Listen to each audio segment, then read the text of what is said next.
Hello. So I'm not sure if a lot of you have seen the news coming from Vanguard. It's just going to be a quick one. I want to do a quick one and touch on a few things that I think is quite important as we prepare towards 2027. All right. So Vanguard is saying that Diri will hand over Bayelsa to APC in 2027. Eradiri, ex-Labour Guber candidate, says. So that is Eradiri. For you, those people who have not been following the Bayelsa politics and all of that, Eradiri was the Labour candidate for the 2023 election. So let's go through those. Bayelsa governorship candidate for Labour Party in 2023, Udeng Eradiri, says Governor Diri is poised to hand over to the All Progressive Congress in 2027. Now, if you follow the 2027 election, you realize that a lot of things happen where also the candidates come under the obedient bandwagon with the Labour Party. And this gentleman here, Radhi, was one of those Labour Party candidates. All right.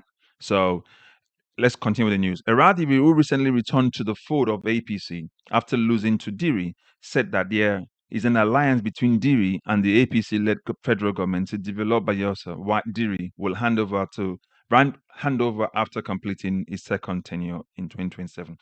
The man said it like, you know what, it's like a monarchy. You just pass on one to another. It's how he crowd across to me. That's how the man it sounds in this speech. Like he's going to hand over to APC.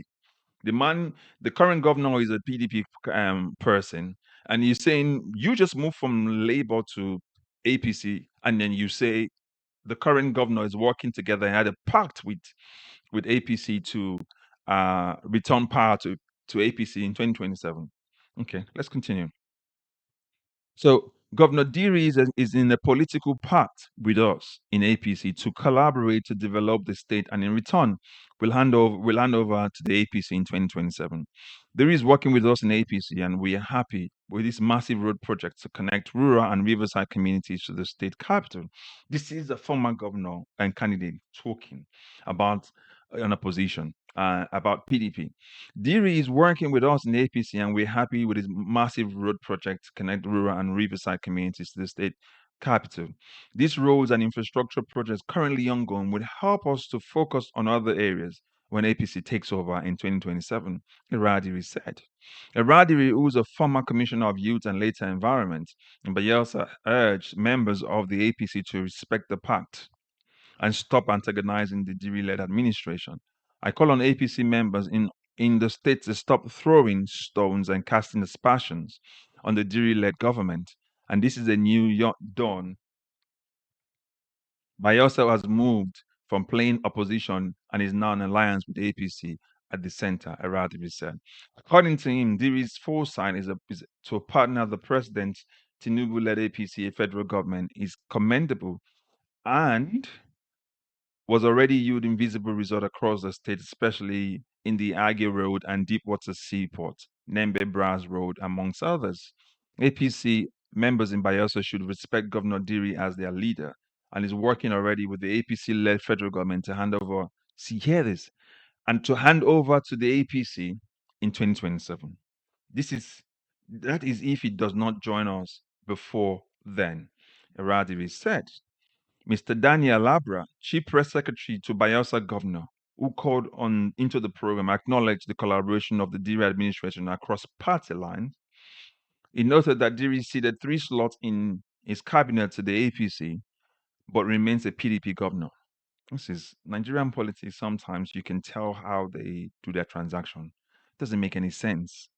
I do not know on what premise Udeng Eradiri is laying this claim on. Governor Diri has never been involved in any anti-party activities and remains committed to the PDP. I do not even know when Eradiri, who runs from party to party, went back to the APC, Alabra said.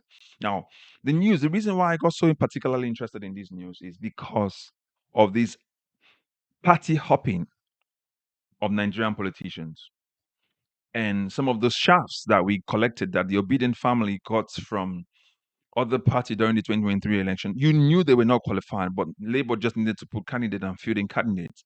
And the likes of Eradiri Udengs were one of those sort of people that came in. And you can see many of them have defected back to the APC where they originally were. Now, this is where I'm coming from. And this is where I have my concern with Peter Obi. And I want to say this sternly to Peter Obi. But first, please, if you're meeting this content for the first time, click on the subscribe button. Join this team and let's create this consciousness awareness for the change that we want to see in 2027. So please subscribe, like, share, put your comments down below, because when you comment and you share and you subscribe, it gives YouTube's algorithms to push this content across and share it over with others as well. So please, and also share this content with other people and friends that have these conversations across in your own areas as well. But my point basically is to Peter Obi. Peter Obi, if you're not ready, step aside. If you're not ready for 2027, step aside. Enough of all these conversations that are unnecessary. I did a 10-part series. They're just short, 8-10 minutes each. I'll urge you to go and watch it. Talked about the 10 things that Peter Obi needs to do to win the 2027 election. I'm not saying they're all going to be all perfectly done in the serial numbers, but they're bit of nuggets that can be taken from them. So I'm urging all of you to watch it as well. If you're not ready, Peter Obi, please just step aside.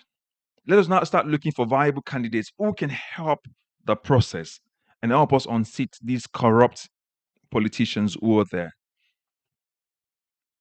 All of this time of consultations are over. Please, you need to move away from the Labour Party for once. It does not take, something extraordinary to set up a new political party. Let's not take that. Just set up a new party and put all the shenanigans of the Labour Party aside, with all its corrupt entities aside, and then see whether or not people will not join you. People followed you to the Labour Party, and we can see what Labour Party is all about. Self-aggrandizement, just like Okonkwo mentioned. The leadership of the APC, of the Labour Party, he called them men of their own pocket. The Arambambis and Apapas, men of their own pocket. So step aside. This is serious thing. We cannot take 2027 for granted. These other guys are already making political moves. Plans on how to rig election and steal election. You are still doing consultation. Are you telling us we have to wait until 2026 before you set up a new political party and then start recruiting for candidates and then set up offices and then start voter sensitization? Time is going. There's a whole lot to do. Let us vet the set of people that we're picking for local government chairman, federal government positions, lawmakers, state and federal level. Let us see them. If you don't want to be president, just move aside. We're ready. These politicians have taken us for granted for so long. So it's time to make that change. So I'm urging Nigerians, if you know him, have you ever come in contact with him, share this content with him, share the list, share this playlist, and share this channel and this podcast with Peter Obi. Let him see that. He needs to step aside if he's not ready. And let us be serious about this. We need to take this election to them. And for all of you who have not registered to get your PVC, if you're local in Nigeria, go get your PVC, because their plan is also not to release your PVCs when you get to that point. So go get your PVCs now. Start to do them early. And if you do that early, you will get we have a chance. We need to win enough of those governorship elections from them. State rep, federal rep, and lawmakers from them, and obviously the presidency as well. The only person the APC-led government fears right now is Peter Obi. And we need to get a band together. We don't want you to go form alliance with a PDP. Get a Moyele Showa on your ranks. All right. And you guys have to, this is beyond you and Moyele Showa. This is about Nigeria right now. And we're all active in it. So again, if you're just meeting this channel for the first time, please like, share, and subscribe. And then leave your comment in the comment section. Like, so that YouTube can share, YouTube algorithms can share this content with other people. And then we can start to create that conscious awareness and the kind of change that we want to see come 2027. Thank you as always, and God bless you. Again, subscribe. Bye for now.